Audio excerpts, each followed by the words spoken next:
The Sandman by William Joyce.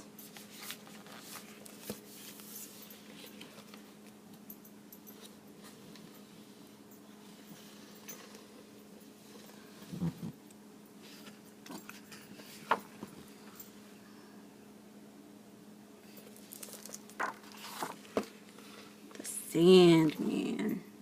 The story of Sanderson Snoozy.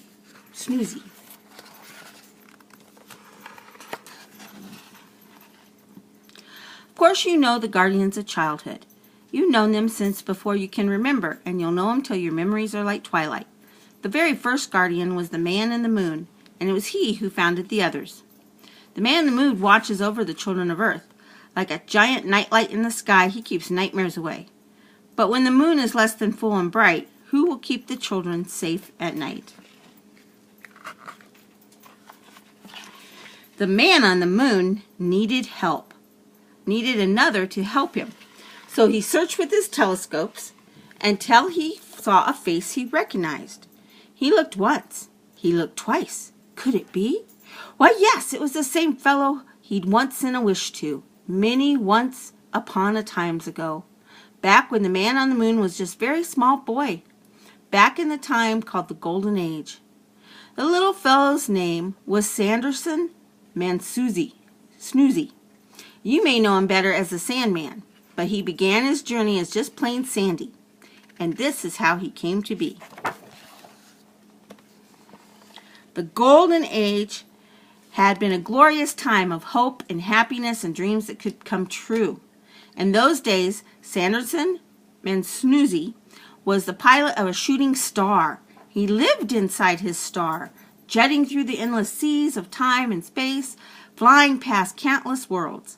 Anyone who saw this shooting star could make a wish upon it, just as the man in the moon had done as a little boy. Sandy would then send back a dream that would help that person make their wish come true, for a wish always begins with a dream.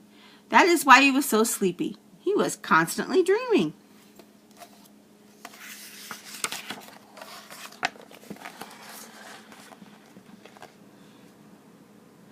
But in the Golden Age, there was one who could not abide anything good, kind, or gentle.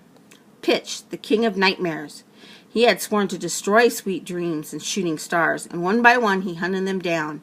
Sailing in his nightmare galleon with his dream pirates, he would harpoon the stars and drag them to their doom, hurling into moons, planets, or even the endless darkness of a black hole.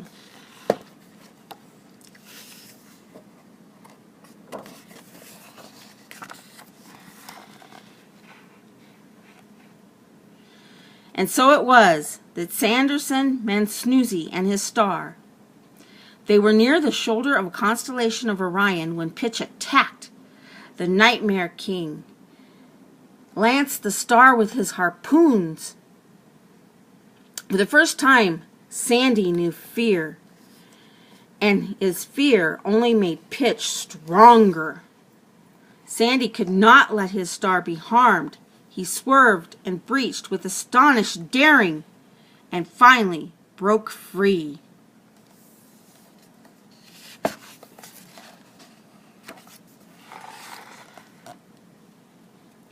But he lost control of his star.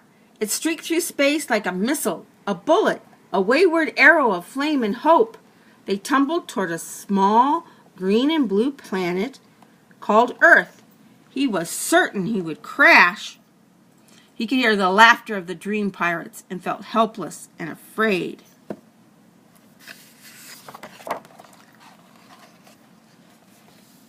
But as Sandy plummeted earthward, he heard 1,000 wishes, the wishes of children who saw a star streaking toward them. Sandy knew he must not harm a single child, so with all his strength he guided his star away from land and over a vast sea. Just as he was about to crash, he heard a wish that seemed to come from far, far away. It was bright and clear and kind.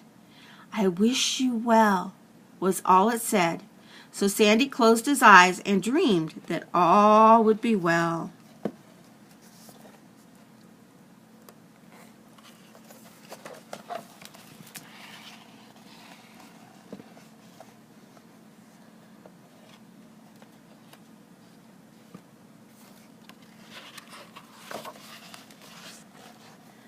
Moments later, they crashed into the ocean.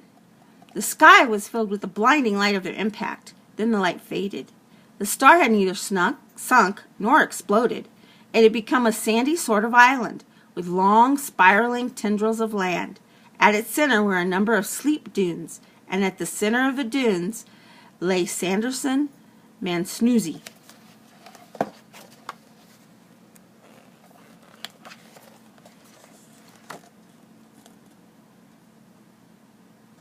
Above his head, sand was swirling into shapes that were peaceful and soothing. A faraway wish had been granted. Sanderson Mansnoozy was well and smiling and fast asleep. From all around came the creatures of the sea. The mermaids were enthralled by Sandy's dream sand, and from that moment on, they were determined to help this little lost man, fellow traveler, but from the ocean of the sky.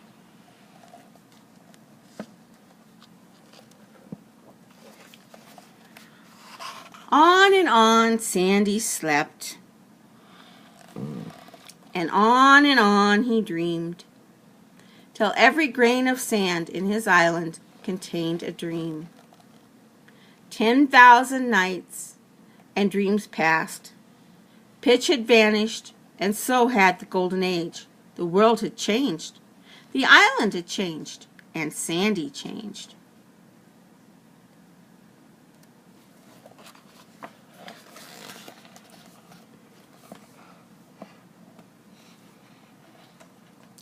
Then one night a moonbeam shined down on him, and he heard the voice from long ago that had wished him well. "I wish that you would help," said the voice. With that, Sanderson Mansnoozy finally awoke, and there in the moonbeam he could see the man in the moon.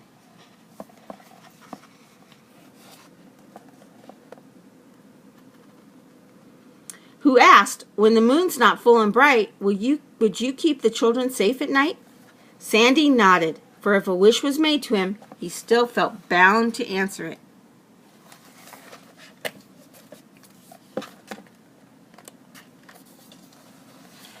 He walked across the island that was his star. He thought and he thought, and he wondered and he wondered. How could he help the children of Earth? Sea turtles came to him. Some had once belonged to children, and they knew of their fear of the dark. Seashells had more to tell. Countless children had held them to their ears to hear the call of the sea, so the shells had learned their secret joys and sorrows. The seashells told him that pitched dream pirates still roamed at night in search of sleeping children to hazard. Sandy knew that to help the children he must once again face his ancient enemies. For the second time in his life he felt afraid. For days and days his restless mind would not let him sleep. Without sleep he had no dreams, and without dreams he could do nothing.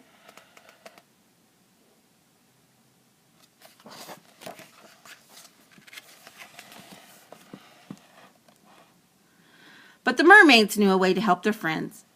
They came from the sea with a sweet lullaby. Dreams, sweet dreams, be in the sand you hold. They banish all the darkling fears and fill the night with gold.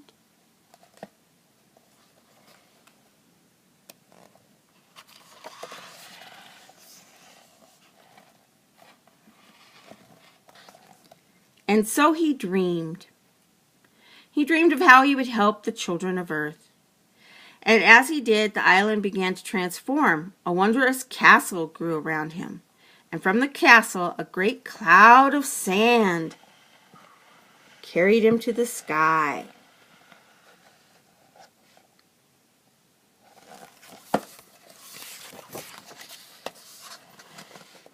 And on his cloud, he journeyed to every land, and to every child who was sleeping he sent a lovely dream with his dream sand. And from every dark corner of the world the children slept unafraid, for all the nightmares were chased away.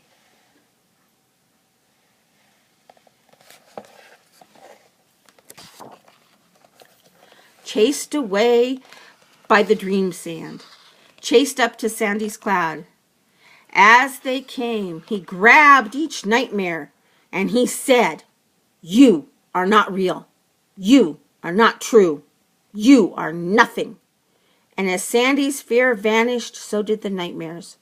One by one, they turned into harmless, to golden dream sand.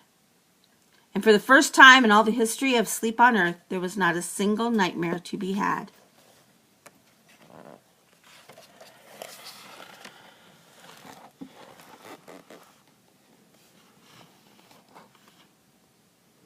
The moon peeked through the cloudy sky and shined down upon Sandman Snoozy.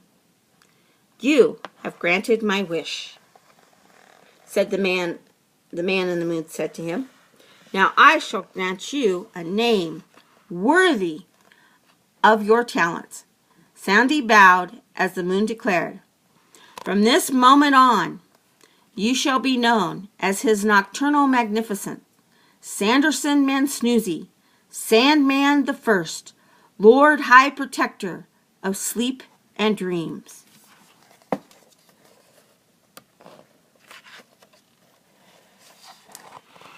Now the man in the moon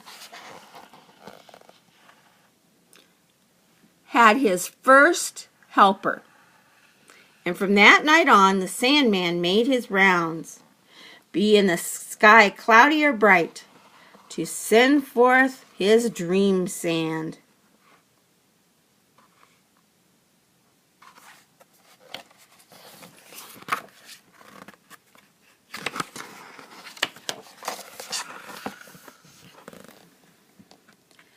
Now, almost every night is filled with sweet dreams. It's rare for dream sand to miss its proper mark, but if it does, a nightmare might try to sneak into your dreams. But you know it's not real.